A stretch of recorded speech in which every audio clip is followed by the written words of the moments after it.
Hello అండి. ఈరోజు మనం ఎంతో టేస్టీగా ఉండే పచ్చి కొబ్బరి చట్నీ ఎలా తయారు చేసుకోవాలో చూసేద్దామా. దానికోసం పచ్చిమిరపకాయలు తీసుకొని వేయించుకోవాలండి. ఇందులో కొద్దిగా పుదీనా కరివేపాకు వేసుకొని దీంట్లో ఉన్న తడి పోయే వరకు వేయించుకోవాలి. ఈ తడి పోయిన తర్వాత దీంట్లో కొద్దిగా ఆయిల్ వేసుకొని వేయించుకొని చల్లార పెట్టుకోవాలి. ఇవి చల్లారిన తర్వాత మిక్సీ జార్లో వేసుకొని ఒక 5-6 ఎల్లిపాయలని వేసుకొని కొద్దిగా ఉప్పు కూడా వేసుకొని కట్ చేసి పెట్టుకున్న పచ్చి కొబ్బరి ముక్కల్ని కూడా వేసుకొని మిక్సీకి పట్టుకోవాలి.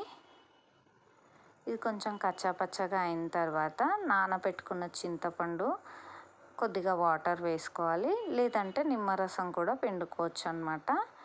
దీన్ని మిక్సీకి పట్టుకొని పెట్టుకోవాలి.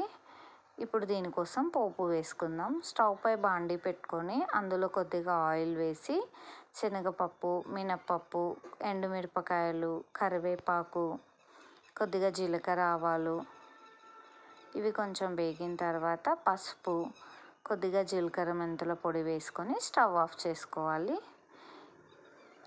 దీంట్లో ఇందాక మనం మిక్సీకి వేసుకున్న పచ్చి కొబ్బరిని వేసుకొని బాగా కలిపేసుకోవాలి. అంతే అండి, ఎంతో టేస్టీగా ఉండే పచ్చి కొబ్బరి చట్నీ రెడీ అయిపోయింది. ఈ చట్నీ చాలా రుచిగా ఉంటుంది.